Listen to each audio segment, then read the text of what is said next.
Shinare po sa akin ng katropa nating si Jelly ang video mula sa uploader na si Marbs TV.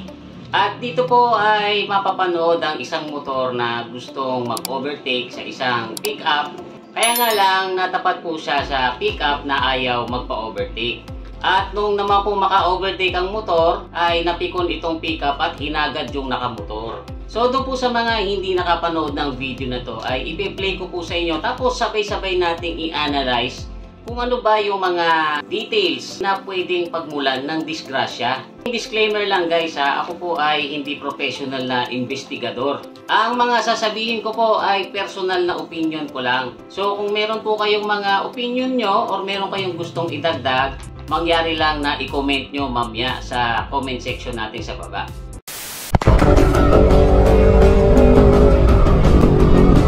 Dito guys, kung mapapansin nyo, may marking po sa kalsada na dalawang linya. Isang dire-diretso, tapos isa namang putol-putol. Ang ibig sabihin po kasi yan guys, kapag mas malapit dun sa inyo, yung linya na dire-diretso ay bawal po kayong mag-overtake. Tapos yung opposite lane, pwede silang mag-overtake. Basta mag-iingat lang. Ngayon vice versa po yan, kung mas malapit sa inyo yung linya na putol-putol, ay kayo naman yung pwede mag-overtake. Pagkatapos yung opposite lane ay hindi po pwedeng mag-overtake. Dito guys ay napansin ko na medyo mataas yung ilaw ng motor. Actually hanggang doon po sa top part ng pickup ay abot ito. Masakit po yan doon sa mata ng driver ng pickup kasi yung ilaw na mataas ay bumabanda po yan sa mga side mirrors at saka rear view mirror. Diretso doon sa mata ng driver na po pwedeng pagmulan ng disgrasya.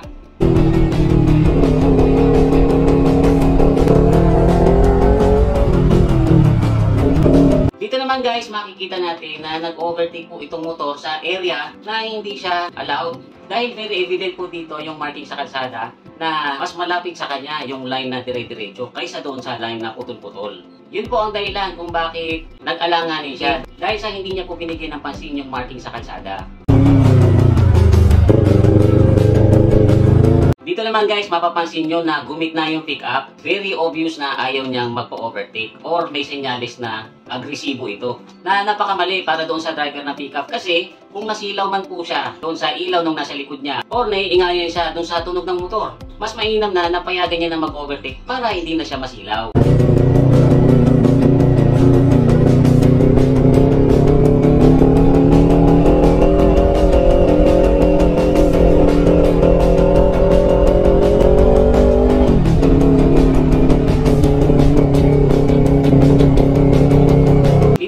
Sinabi ng rider na mayroon siyang angkas. Alam nyo guys, nagmumotor din po ako actually araw-araw kasi hinahatid sundo ko yung mga anak ko. Pero naiba po yung riding style ko kapag mayroon ng angkas kasi mas mahirap pong kontrolin ng motor kapag mayroong angkas sa likod, lalo na kung yung angkas nyo ay malikot or mabigat.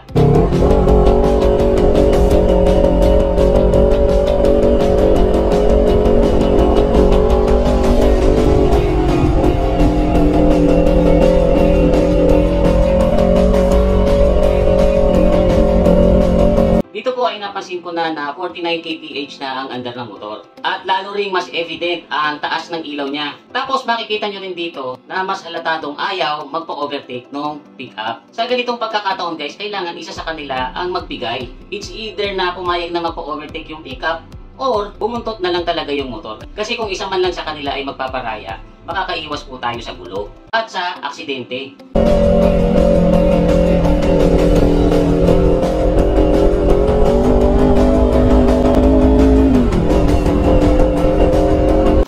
Ay mag-overtake uli ang motor sa area na hindi siya allowed kasi makikita po natin doon sa marking sa kalsada. Makikita nyo rin po doon sa upper side ng screen ay mayroong mga sign na nag-i-indicate na approaching sila sa kurbada.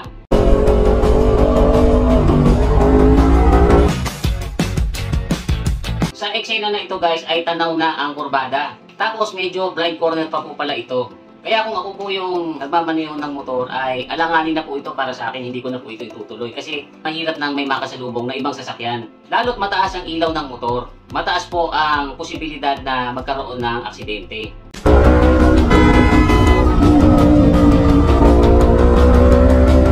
Dito naman po ay makikita may nakasalubong nga yung motor. Buti na lang hindi doon mismo sa kurbada.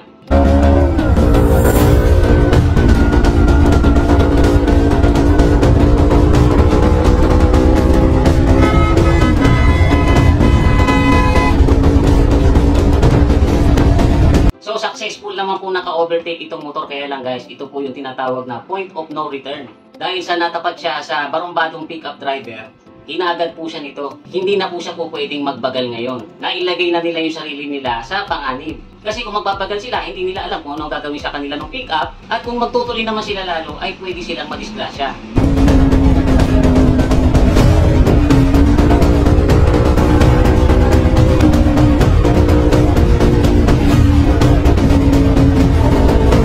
Sobrang mali na po dito ng pickup driver dahil banta na po ito sa buhay ng rider at saka ng angkas niya.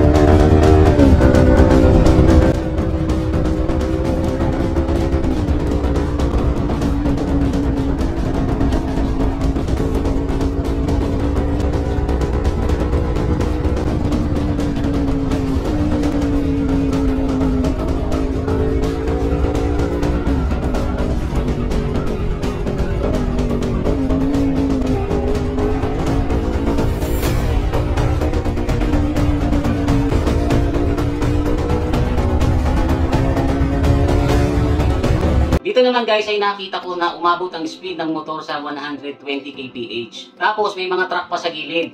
Kaya ang isang pagkakamali po dito ay magiging very catastrophic.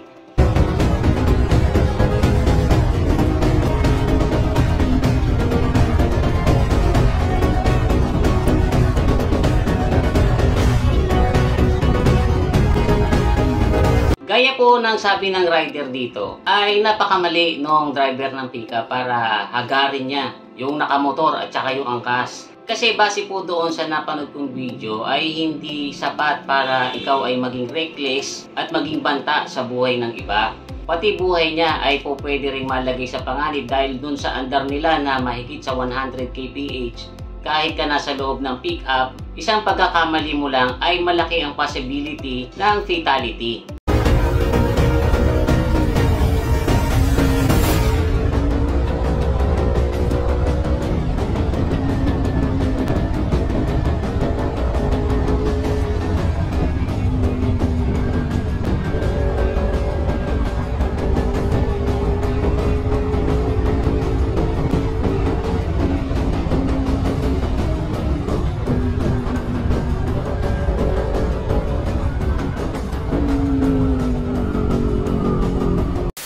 So yan po ang aking opinion sa pangyayaring ito.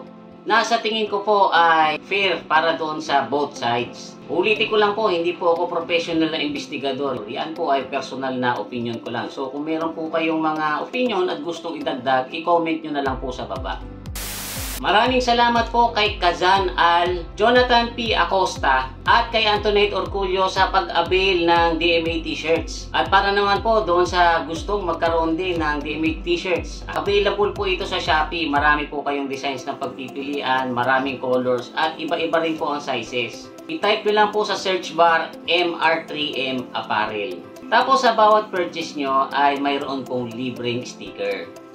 As always, huwag niyo po sanang kakalimutang mag-like, mag-share. Tapos doon po sa mga hindi pa nakasubscribe sa YouTube or nakafollow sa Facebook, pakipindot nyo na po yung subscribe button or yung follow button. Isabay nyo na rin yung notification bell para lagi kayong updated kapag meron tayong mga bagong uploads. Muli, ito si Kuya Mikmik na nagsasabing, palagi kang lamang pag marami kang alam. Bye-bye!